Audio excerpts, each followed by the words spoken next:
Please. So yeah, thanks for the introduction. It was very nice to stay here for this like 2 weeks. You guys have a nice institute. Yes, good. You can come. So I want to talk about a topic that I like, but unfortunately I don't know much because it's hard. It's Ramsey numbers, right? For some hypergraphs, right? I said for Daisies, so let's say for Daisies, we put other hypergraphs.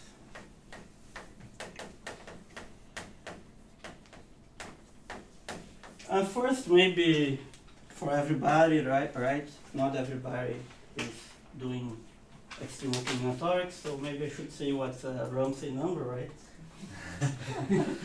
So Ramsey theorem, right? Basically states some version of Ramsey theorem, right? That if you give me even a graph or hypergraph H, right? There exists another hypergraph G of same uniformity, right? That G Ramsey's H with any number of colors. And that means that any R coloring of the edges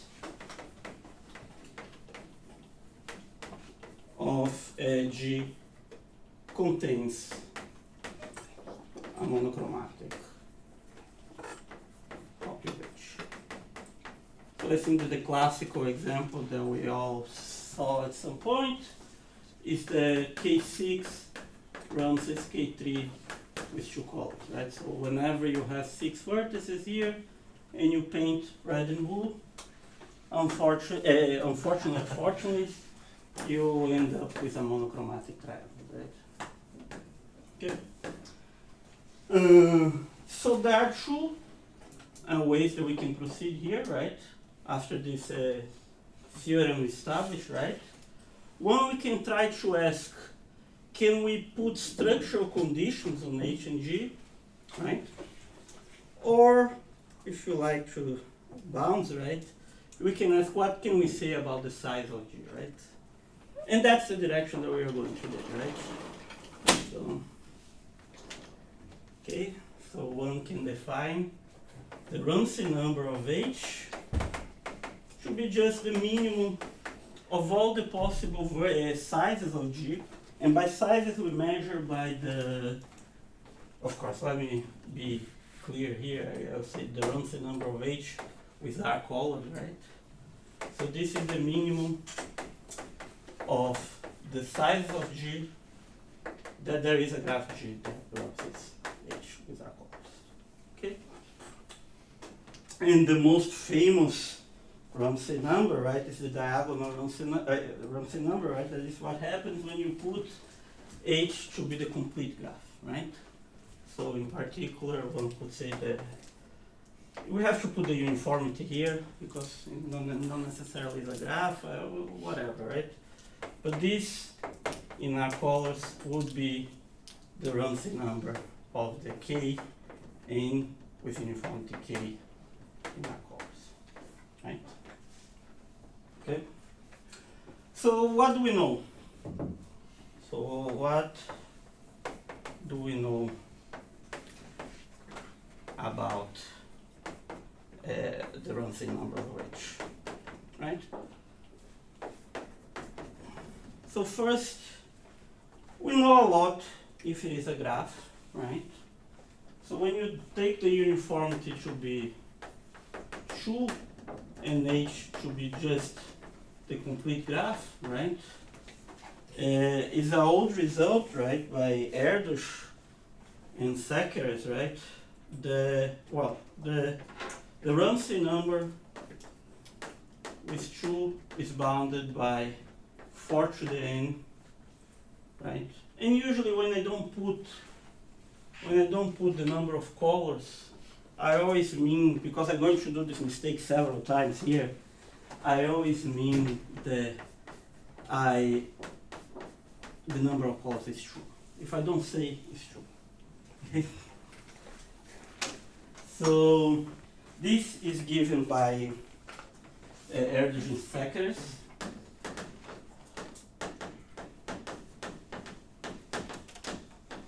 And the lower bound is a standard example of the probabilistic method, and it's given by Erdős. So this is, and if you are there doing math and paying attention on what is happening in the world, you know that this was slightly improved, right? So maybe I should say, just to be nice. So this bound was improved recently by Campos, Griffiths, Morris, and Zarabude to like the bound. We have a very tiny, it's a 4 minus epsilon to the end. So we improve a little bit. But still there is a huge gap, and this is kind of a famous problem, right? A lot of people like it. But the problem is hypergraphs, right? So that's not where we are going. But let me say one thing though, that these numbers, right, don't always behave exponential. So that if you impose some restriction on the graph, right, some sparsity restriction, then suddenly these numbers can drop to even a linear, right? And this is a result, like, yeah, I don't know what to use. I should have organized. Oh, it's okay. It's okay. I won't use that one. So if you still ask k equals 2, but now we ask that our graph has a bounded max degree condition, which means that it's sparse, right? It's not very dense. Then let me check. Let me check here. Schwato, Rado, Zemeredi, and Trotter showed that in this case the Ramsey number is linear. Okay, so the Ramsey number of H is going to be given by a constant that depends on delta times n, where H has n vertices, right? Has n vertices. And keep in mind, this is something that maybe in the future I would like to talk about. So, okay, so this is for graphs. So what about hypergraphs?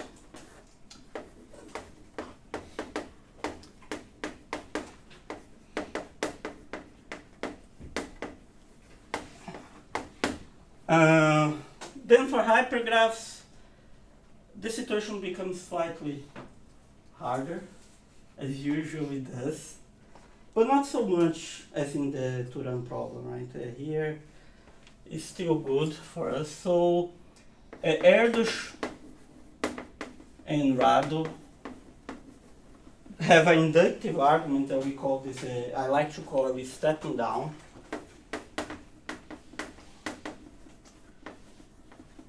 That says the Ramsey number for every uniformity, the Ramsey number of k, right?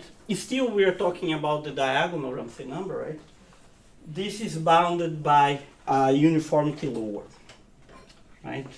So this will be bound by 2 to the r k minus 1, n minus 1, and choose k minus 1 plus k minus 2.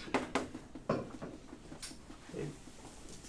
And the good thing is that if you do the calculation, right, this will indeed says to me that the Ramsey number for triplets, right, is going to become 2 to the 2 to the some constant n, because the Ramsey number for pairs is exponential.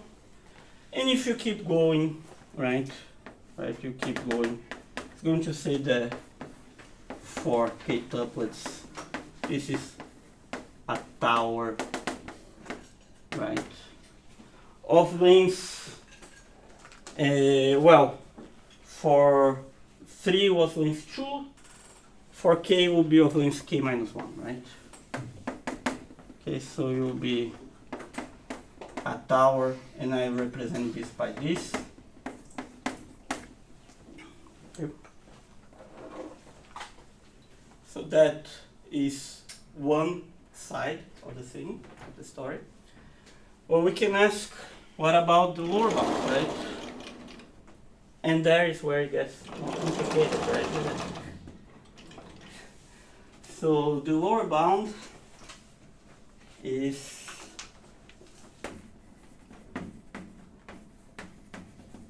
also a construction by Erdős, but now there is an extra person, right? So it's Erdős, Rado, and Hajnal.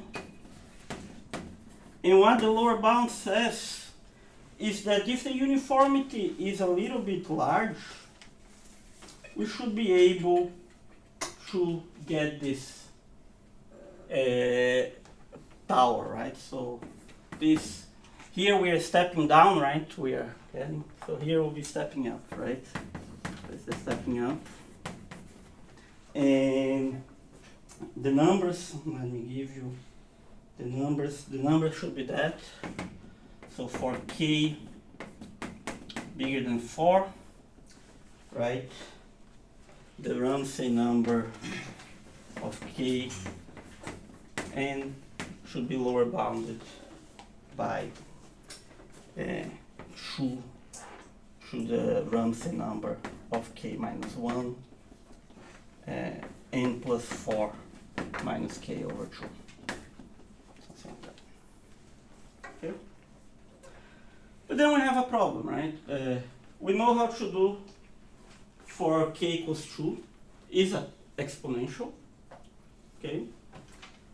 We have an argument here, inductive argument, that we get a tower every time that we go up. But here we get a tower as a lower bound only when k is 4. So there is a case that is missing, right?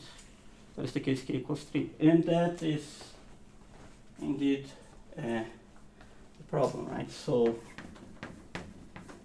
and I will put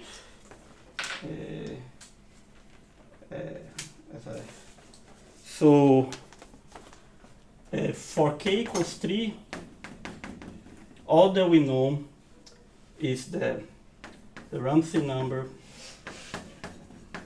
is upper bounded by 2 to the 2 to some constant n by this argument, but the lower bound is just the same lower bound that we use here. This is probabilistic construction, and if you go into the numerics, right, it turns out that only gives you exponential.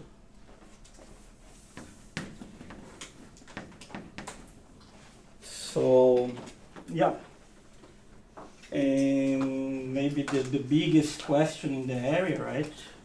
I believe there is a biggest question, right? Is to narrow the gap. Okay. But that's not what we are going to do today. We are very far from that. And given that we have this thing, right, we can immediately, right, use this induction, right, to get a bound for the general number, right? Because now we can plug in the lower bound, right, this 2 to the constant n, but we're always going to be off by one exponent, right? Unfortunately. So let me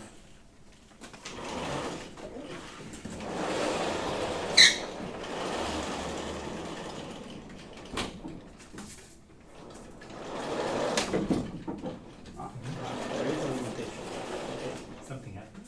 no, it's okay, it's okay. So yeah, so as a consequence,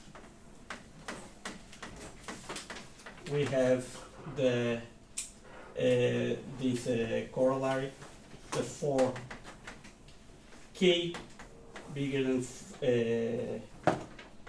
3, right? And then maybe big enough, a constant as a function of k, then we have that the Ramsey number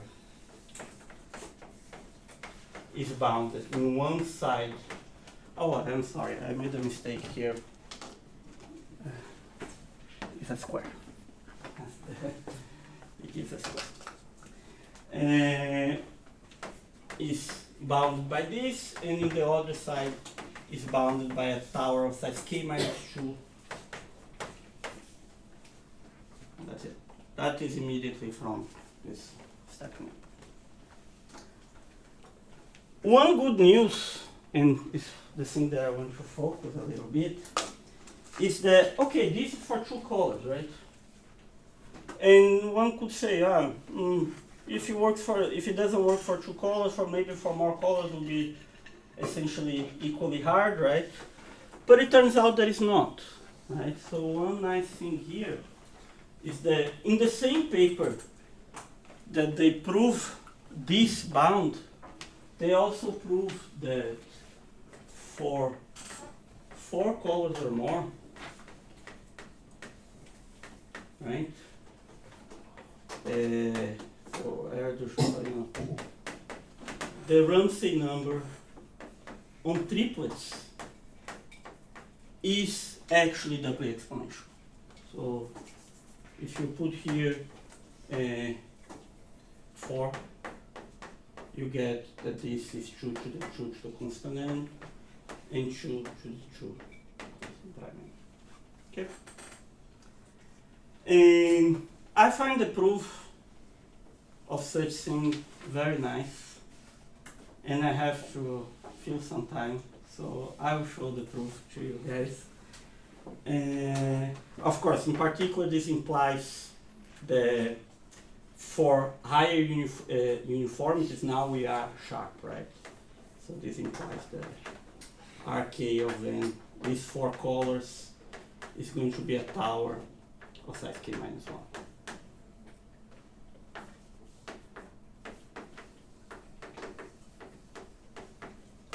Okay. No problem so far, right? So let me show the proof of that.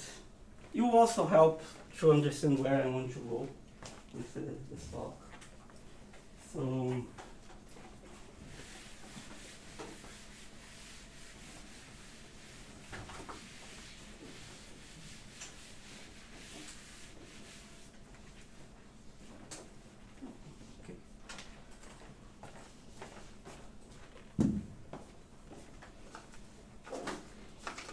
I need some color to go.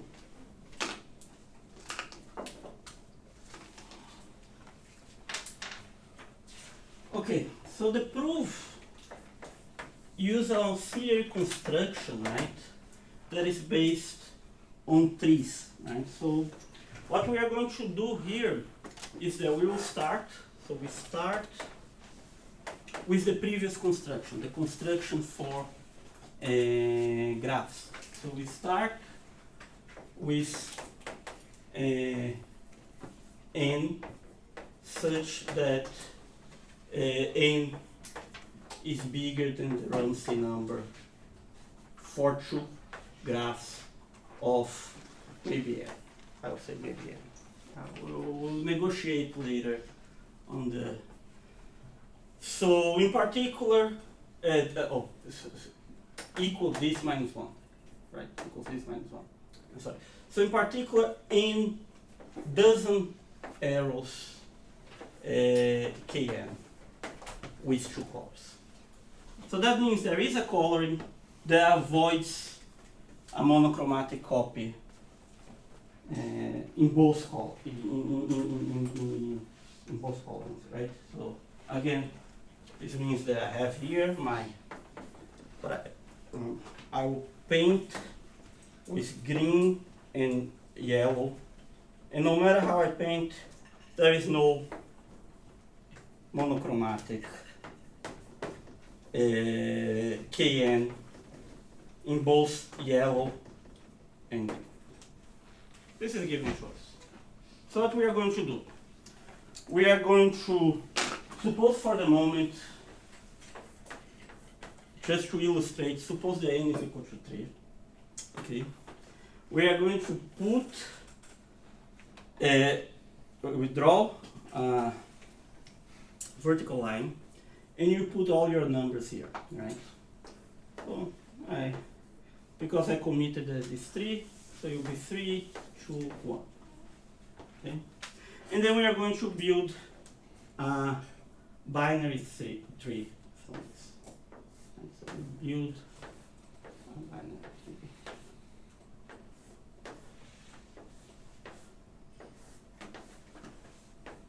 Okay. So if this has size n, right? This binary tree will have size 2 to the n, right? So if I look at the leaves here, this will have size 2 to the n, okay? Okay, but then what I want to do is that I want to construct a coloring, right? Because what I want to do is I want to have a lower bound for the Ramsey number of triplets, right? So I want to do a coloring for triplets, right? Take a triplet on the top, okay? So here, yeah. Let's say this is the triplet on the top. This triplet on the top induces a tree, right? So if you look,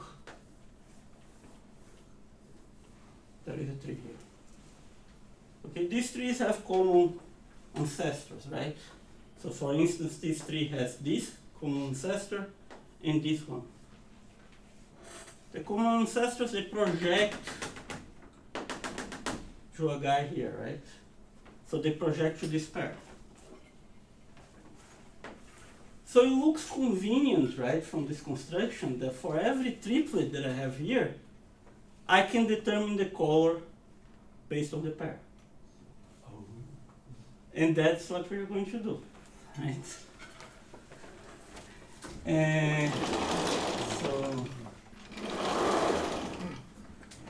okay.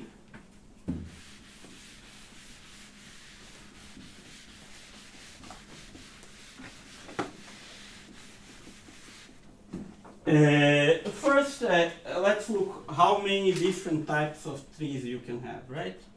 If you analyze a little bit, you think a little bit, there are only 2 of them. You either have this, or you have this. That are the only trees that you're going to see. Either go to left or go to the right. Of course, if you have 4 vertices here, it would be more complicated, but we only have 3. Well, what are the possible projections, right? Well, either the projection is colored of yellow or green.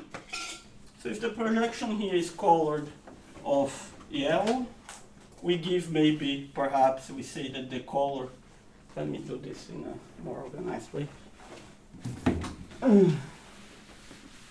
We set that the color here is yellow.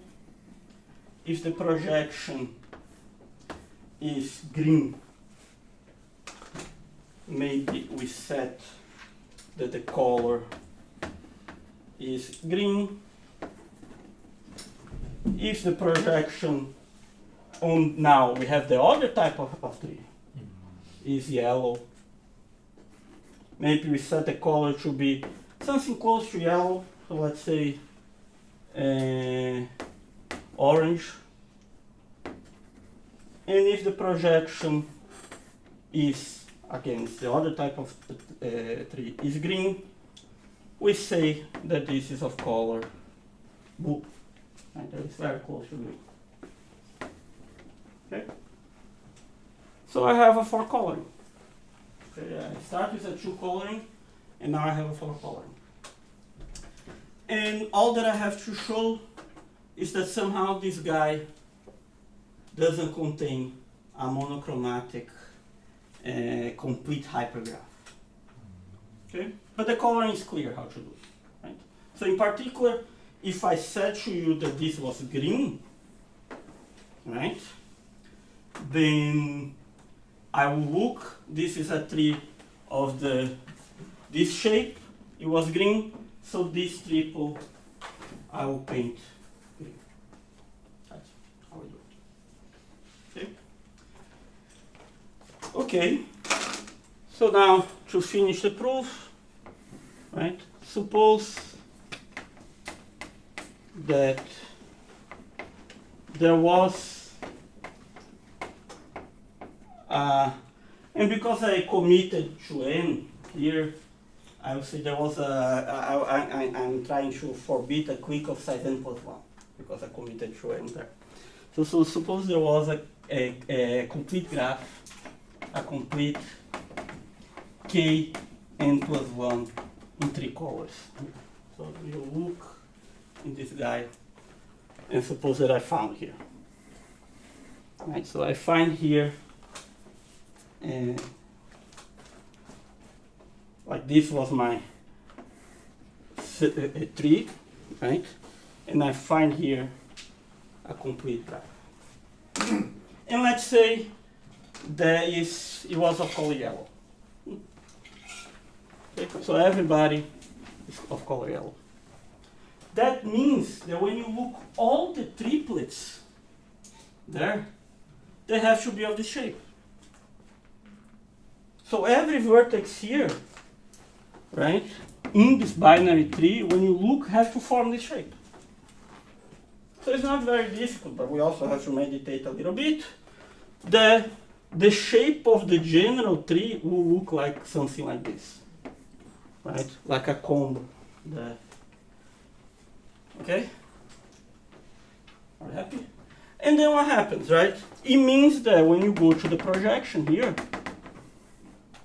this will be a comb with n vertices here, n plus 1 vertices, I'm sorry. But when you look at the projection, every pair here will be of color yellow, because that's how we do it. If it is on top, it is yellow, and the bottom is yellow.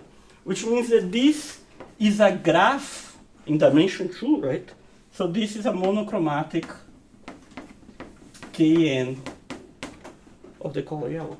But we constructed in a way that there was no such guys. That was the assumption. We start with a color that didn't satisfy that. Right? So very nice, right? It's a very nice proof. Okay. So I proved something.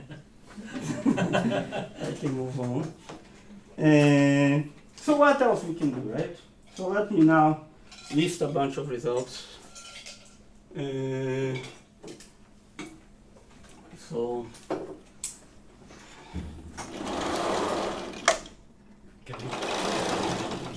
sure. I could try to do that.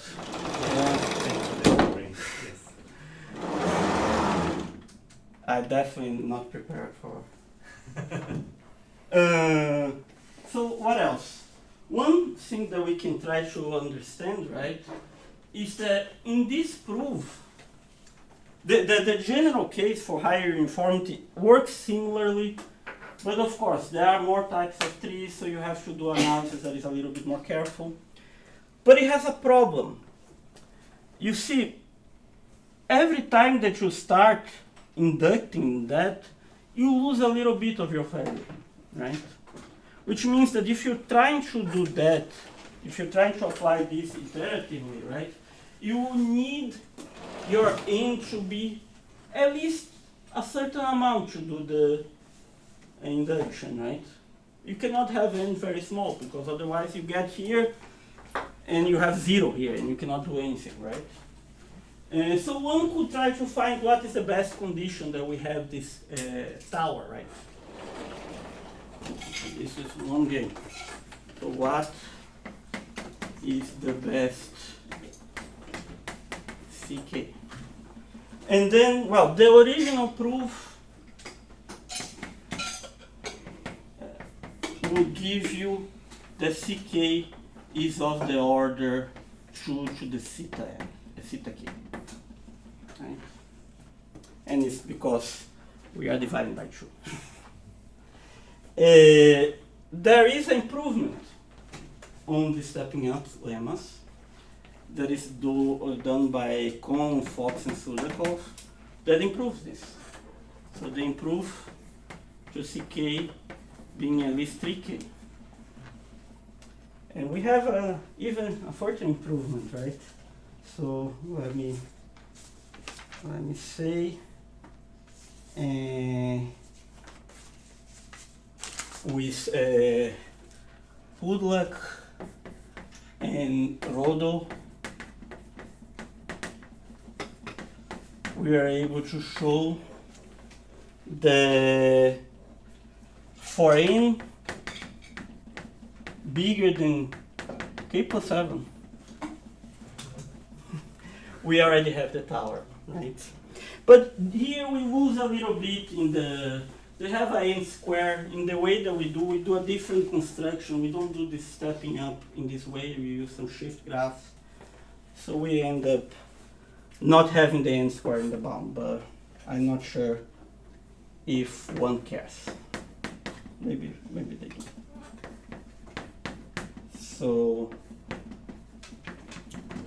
here we will have a lower bound that is equal to this.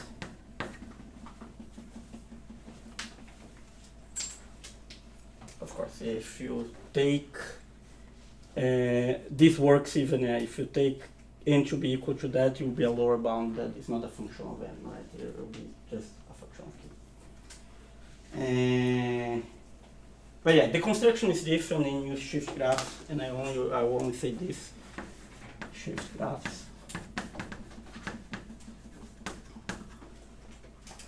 Okay, so this is one thing. But yeah, one problem, this is one thing that we can do. We can try to find the best CK. The other thing is that can we use these constructions to find lower bounds for other hypergraphs? They are not only the complete graph, right? And this is something that I like to do. I think that is fun. One problem in this construction, right, that you quickly will realize, right, is that when you have a monochromatic copy here, right, the order, this is an ordered construction, right? The vertices are ordered, right? So the order that the monochromatic copy happens is important, right? So for the complete graph, we don't care because the complete graph, the automorphism group is whatever, is everything. So you have everything. Any order is the order. But the more sparse that you take the graph, suddenly you don't have to forbid only the graph in the order that you choose, but in all the orders possible, right? And that creates the extra challenge, right?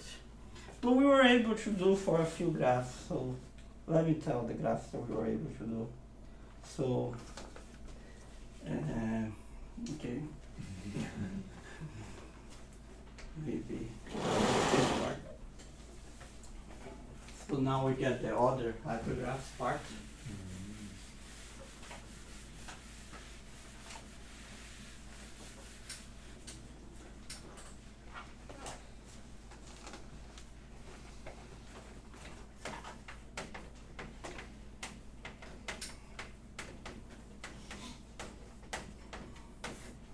So one graph that we will manage to do is the one in the title, right?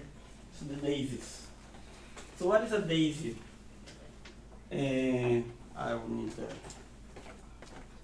to find the numbers correctly. So I say that a R M K daisy, which I'm going to write maybe D R M K, is basically a graph that has k plus m vertices and is k plus r uniform, right? And the way that one could look at the graph, right, is that you have the k represents the stem, right? So you have a set here fixed, that we call K. And then we have the petals, because it's a daisy, right? So you have your universe, M, and the petals would be subsets of the universe, right? Of size I, right? So what is an edge? You take a petal, you take your stem, you put together, you have an edge. So that's it. Okay, so these are the edges. So the edges of the daisy are just K union P for P in this set. Okay? From care, one example, short example just for us to see. We could have K to be a single vertex. You could have our universe to have 4 guys. And we could ask our petals to have size 2, right? So this will be all the triples. I'm not going to draw all of them, but you guys got it, right? You have all this as well, and then this, and you go for. There is 2 more, right? There is this and this. So these graphs were introduced by Bolobash, and when he introduced, he was interested to know the Turan density of them, right? Because we know, for the experts in the, we know how to do the Turan density for complete graphs, right? So maybe a natural way to extend for hypergraphs is that you still have a complete graph in some sense, if you take R to be true, but somehow it's a hypergraph because we are gluing that, we are seeing the link is exactly the complete graph, right? So let's do.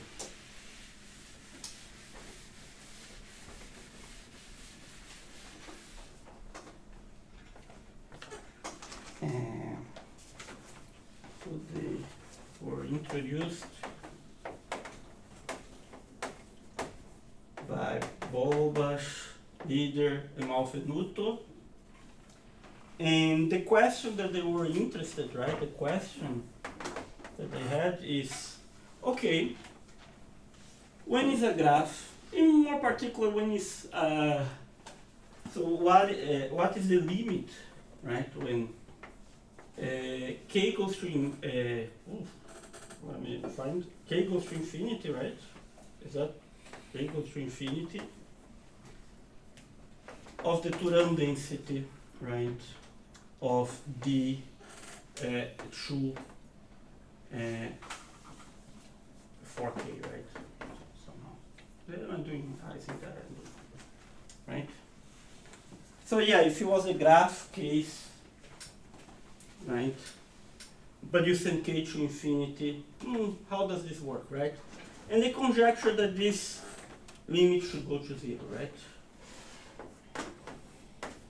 And this was recently disproven, and just let me say, turns out that this is false.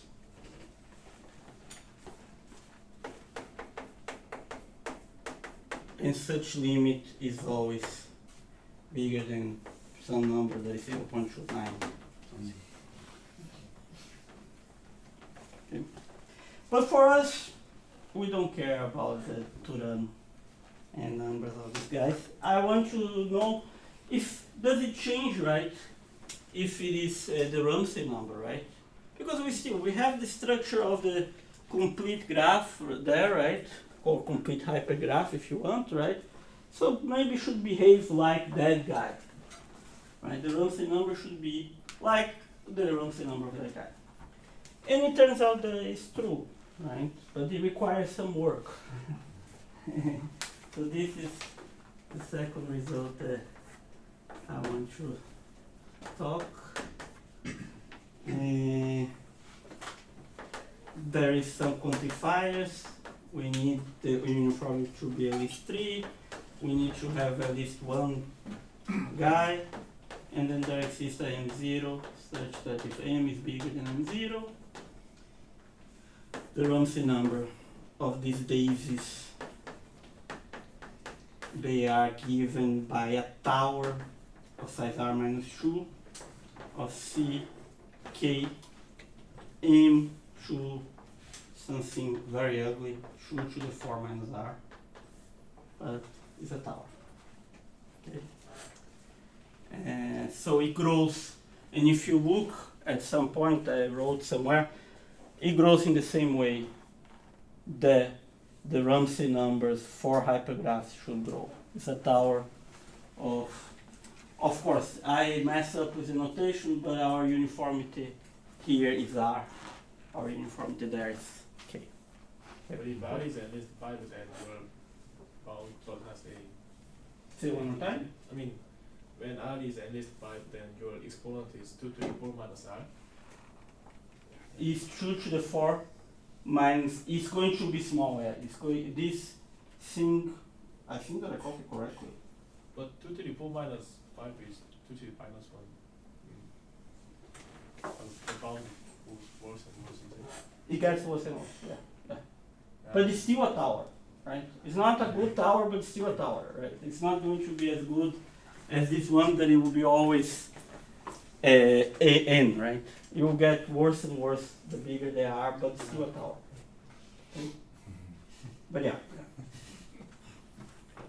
And what's the difficult here is the same as we draw in the, I erased, right?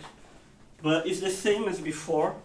The difficulty is we don't know what will be a daisy, right?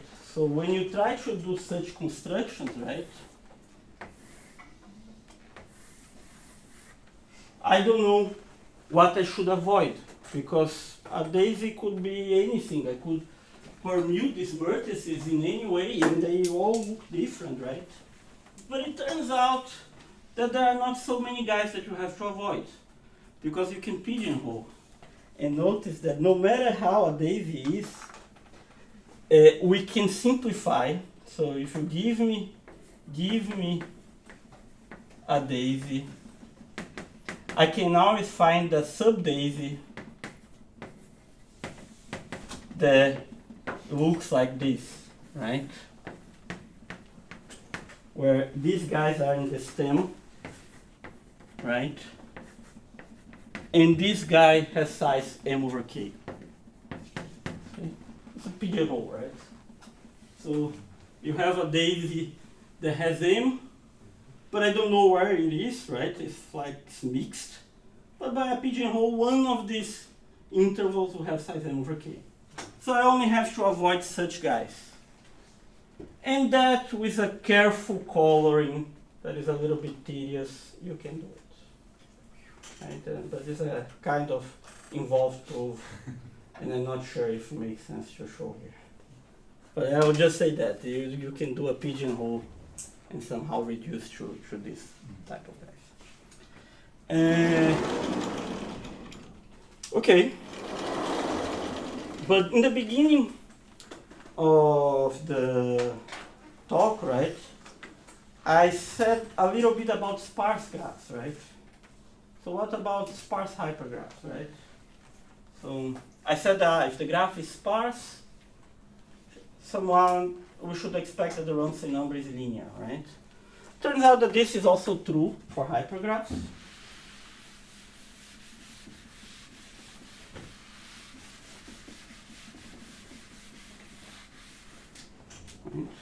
So this is a result of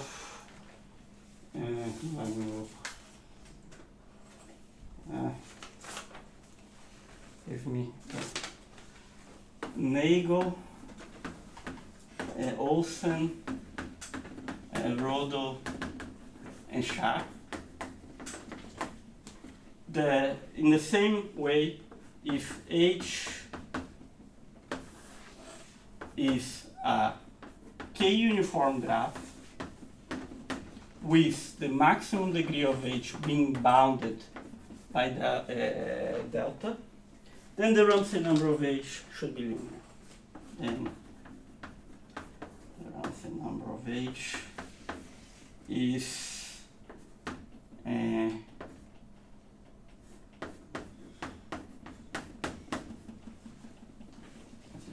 okay. And what does the maximum degree mean? The maximum degree, by maximum degree, I mean the number of edges that contain the vertex, right?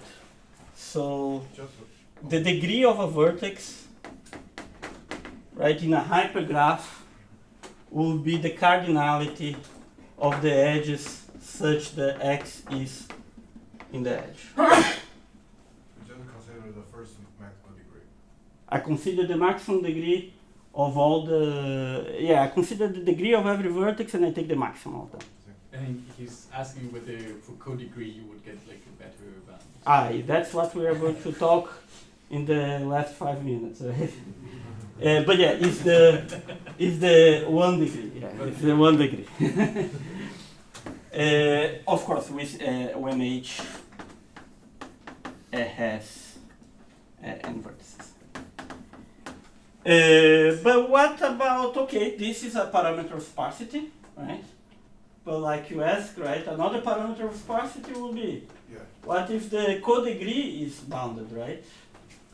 And there is some constructions, right, that avoid, that has like tower size with bounded co-degree. But what I want to talk is that the co-degree doesn't matter. So what we obtain, and I think that this is the last result, right?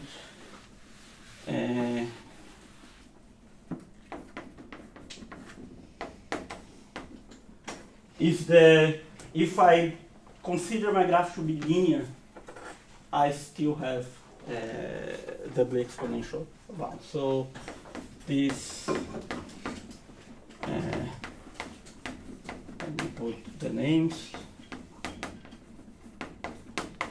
So there exists a linear tree graph H, right?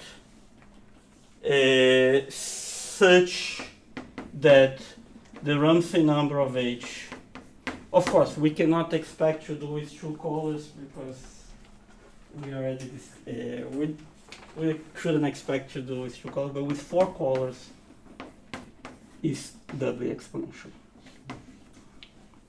Okay. So it means that by linear, of course, I mean the maximum co-degree is 1, right? It means that every pair is containing exactly 1 edge or less. So it doesn't matter, right? The co-degree is really not a parameter. The Ramsey number is blind to these things, right? It's not a parameter of sparsity. But we can improve as well. We can go for higher hypergraphs, but not in the way that we want it, right? So let me say, moreover, if H is a k minus 1 system, and by that I mean like a linear graph is a tree-tree system, right? It's a tree graph that every pair is containing at most 1 edge. A k minus 1 system would be every k minus 1 tuple is in at most 1 edge, right? So yeah, what I want to say is that if we restrict to that, so maybe I should say there exists, moreover, there exists H that is k minus 1 system, that the Ramsey numbers grow exactly as they should. Right? So we are going to have a bound that is a tower of size k minus 1, right? And then here we are going to have a constant. Here we have a constant here. Yeah, the constant is not here, it's here. Okay.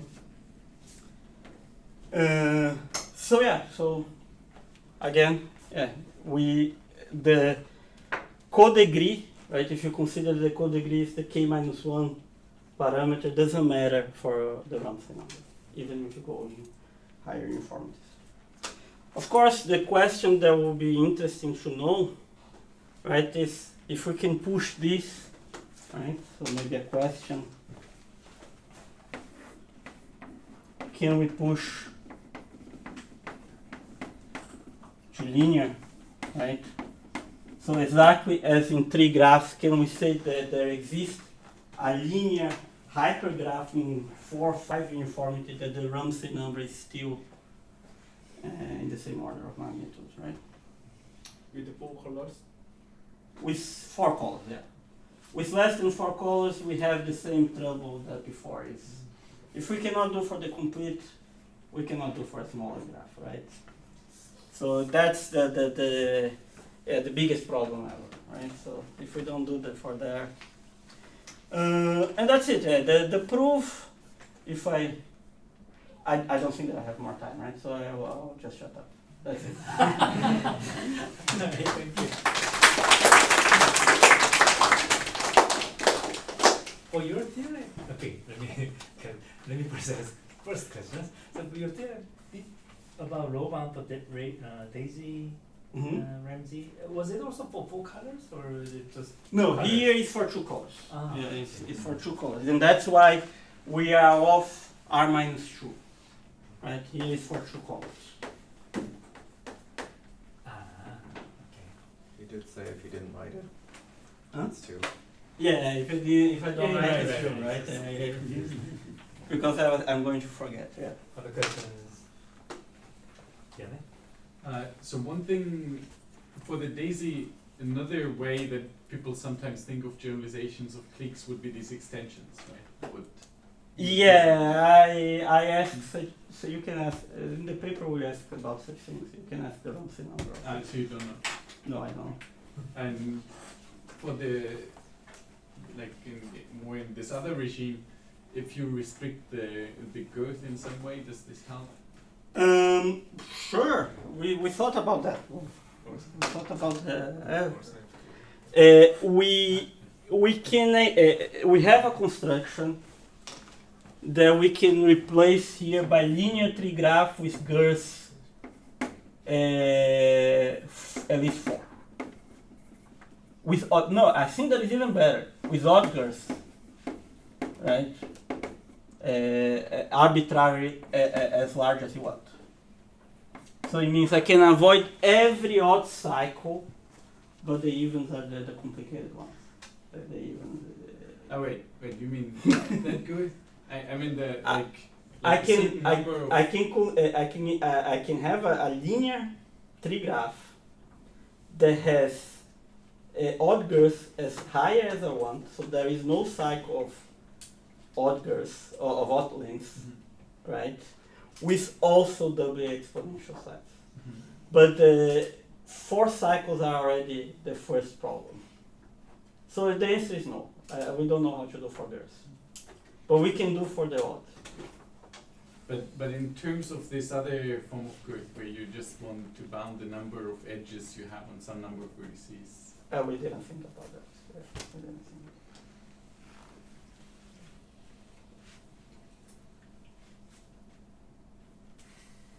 For this bounded maximum degree case, for graphs there's like some result for degenerate graph, right? Yeah. So is there some attempt to do for hypergraphs? For graphs, there is like this. There is this Erdős that you can do for the generic graphs. I don't think. I'm not sure, but I will say that no. That there is no such result for hypergraphs.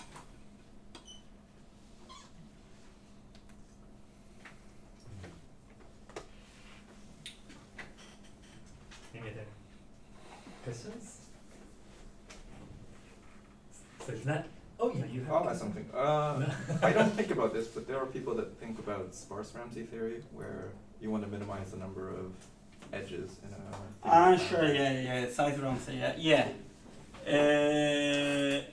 There, the things are a little bit different, yeah. So they don't. There, know these constructions that I showed to you don't work. Oh. Yeah. And I think that the focus is still to understand how it works for the graph case. Yeah, so you don't know So- size Ramsey of daisies. No. So to show your tower time rule on which graph did you use? I mean, you said that. Here, Yeah. for this, what I'm going to do, basically is I can tell quickly. For the daisies, what I did, right, was that I showed that somehow if you do pinhole, there is a simplified daisy. What we are going to do is that we're going to construct an order graph, right? I'm not going to say to you how it works now, but I can say later.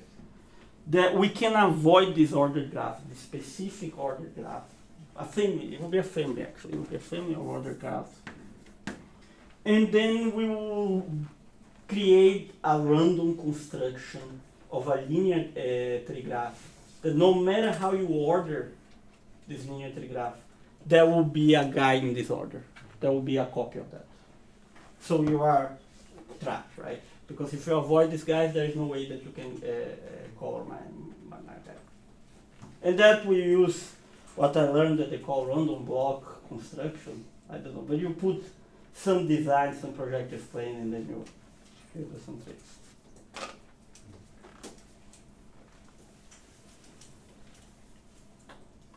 Other questions? If not, let's thank the speaker.